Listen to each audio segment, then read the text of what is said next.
Kalian pasti tidak asing kan dengan film ini? Kartun ini adalah kartun yang berasal dari Malaysia. Mengapa bisa kita melihat kartun dari Malaysia di Indonesia? Mengapa kita dapat mengetahui berita-berita terkini dari luar negeri? Bagaimana bisa? Hal ini didasari karena adanya globalisasi. Globalisasi memudahkan kita dalam pertukaran informasi, bahkan barang yang sangat mudah dilakukan tidak hanya di dalam negeri, namun juga di luar negeri. Globalisasi merujuk pada kata global dan sasi. Global yang artinya dunia atau lintas batas, dan sasi adalah perubahan. Jadi dengan kata lain, globalisasi merupakan proses perubahan sosial yang ada di dunia. Perubahan sosial terjadi dalam berbagai bidang, baik ekonomi, politik, maupun sosial budaya. Dengan adanya globalisasi, Indonesia menjalin hubungan dengan negara-negara lain. Dalam hal ini dapat kita ketahui bahwa Indonesia menjadi salah satu anggota dari organisasi yang ada di Asia Tenggara, yaitu ASEAN.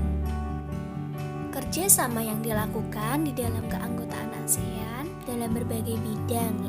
Yang pertama yaitu dalam bidang ekonomi.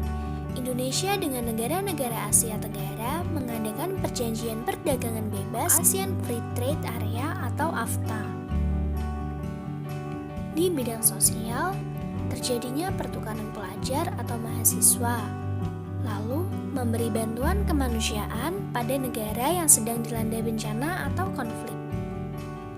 Pada bidang budaya, dapat kalian ketahui bahwa ragam budaya Indonesia akan menarik warga asing datang ke Indonesia.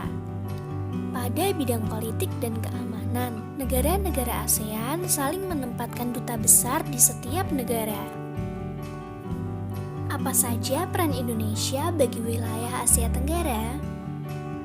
Yang pertama, Indonesia merupakan salah satu pendiri dan pelopor berdirinya ASEAN.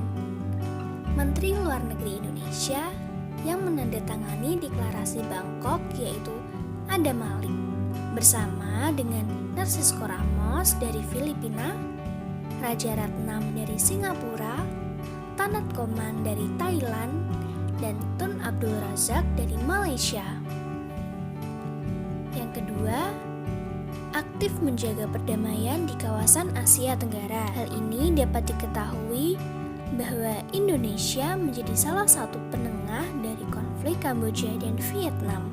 Yang ketiga yaitu membentuk komunitas keamanan. Dapat diketahui dari Konvensi ASEAN tentang pemberantasan terorisme atau ASEAN Convention of Counter-Terrorism.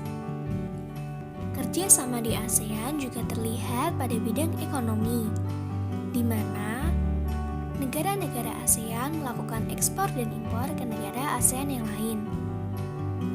Indonesia juga mengimpor barang dari luar negeri, terutama di ASEAN. Mari kita lihat produk-produk negara di ASEAN yang ada di Indonesia. Indonesia mengimpor emas dari Malaysia, kertas penyaring kopi dari Vietnam, makanan ringan dari Filipina, permesinan dari Brunei Darussalam, spare part atau suku cadang dari Singapura.